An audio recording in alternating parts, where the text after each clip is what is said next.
दोस्तों, आज का ब्लॉग में आप लोगों का स्वागत है। आज का ब्लॉग ये बहुत ही बेहतरीन जर्नी को मैं दिखाना चाह रहा हूँ आप लोगों को।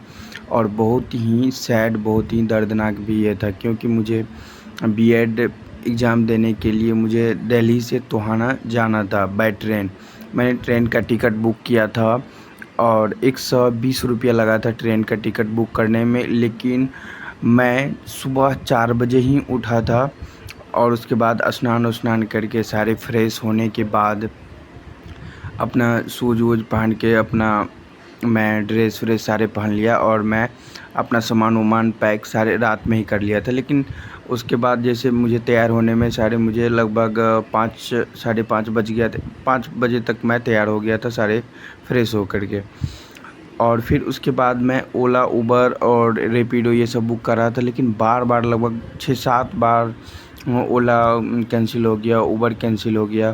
कैंसिल कर दे रहा था वो लोग, मतलब जल्दी टाइम से आ ही नहीं पा रहा था। इसीलिए मुझे जल्दी मैं बहुत लेट से मैं रेलवे स्टेशन पे पहुंच पाया। और जैसे 7 बजे मेरा ट्रेन सुबह में था, तो जैसे ही मैं वहाँ पे पहुँचा तब तक मेरी आँखों के सामने, मेरी नज़रों के सामने ट्रेन चलती हुई दिख रही थी, मतलब ट्रेन जा रही थी। तो मुझे बहुत दुख हुआ और मैं ट्रेन पकड़ नहीं पाया। मैं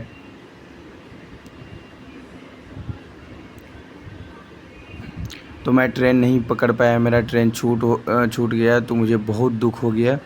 और फिर मैं सोच रहा था अब मुझे क्या करना चाहिए, नहीं करना चाहिए। यदि मैं घर लौट जाऊंगा तो फिर मैं अपने घर वालों, अपने फैमिली वालों और ख़ुद को क्या मैं कैसे मुँह दिखाऊं, कैसे जवाब दे पाऊं कि मेरा एग्ज़ाम छूट गया है। तो मुझे बहुत अंदर से डर हो रहा था, मुझे बहुत ही मतलब बहुत बेकार फील हो रहा था।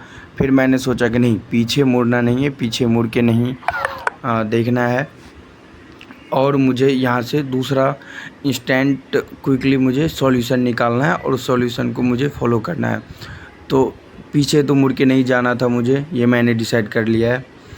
तो फिर मैंने सोचा कि इसका और क्या रास्ता हो सकता है। फिर मैंने ट्रेन का जो हेयर इज़ माई ट्रेन एक एप्लीकेशन होता है, फिर IRCTC, सारी जगह मैंने इंस्टेंटली सर्च करना शुरू कर दिया कि कोई और दूसरा ट्रेन है जो मुझे टोहाना तक ले जाएगी या वहाँ के आसपास भी कोई एरिया तक या रेलवे स्टेशन तक। तो लेकिन मुझे काफ़ी सर्च करने के बाद भी कोई ऐसा ट्रेन मुझे नहीं मिला जो मुझे टोहाना पहुंचा देगी। उसके बाद 7 बजे के बाद, तब तक 7:30 बज गया था और मैं बहुत ही उदास था, बहुत ही सैड था। वो फीलिंग मैं शब्दों में एक्सप्रेस नहीं कर सकता हूँ, इतना डेंजर लेवल का फीलिंग था। मतलब एग्ज़ाम छूटने का जो दर्द फीलिंग होता है, आप समझ सकते हो। मेरा एग्ज़ाम अभी तक छूटा नहीं था, ट्रेन छूटा था।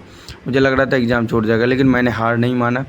फिर मैं इंटरनेट गूगल पे पता किया नियरेस्ट बस स्टैंड कहाँ है। एक बार मैं पहले भी बस स्टैंड से वहाँ से दूसरे जगह के लिए बस पकड़ा था, तो मुझे पता था। तो उस बस स्टैंड का दिल्ली में नियरेस्ट बस स्टेशन जो न्यू दिल्ली रेलवे स्टेशन से नज़दीक है, उसका नाम है ISBT कश्मीरी गेट, और उसका दूसरे नाम से भी बोला जाता है महाराणा प्रताप अंतर्राज्यीय बस स्टैंड। तो ये दोनों मतलब चीज़ें एक ही हैं, प्लेस एक ही हैं, लेकिन अलग अलग नामों से उसको बोला जाता है। वो कश्मीरी गेट के पास है, इसीलिए। फिर मैं वहाँ पे जो रेलवे स्टेशन के पास ओला उबर आता है, वहाँ पे मैं पता किया तो वो 100 रुपया मांग रहा था। उससे भी कोई ज़्यादा मांग रहा था, 150 रुपया। तो फिर मैं ओला उबर पे सर्च किया तो वहाँ पे बहुत ही मिनिमम फ़ी मतलब था 40 रुपया। तो वहाँ 40 रुपया दे के फिर मैं वहाँ चला गया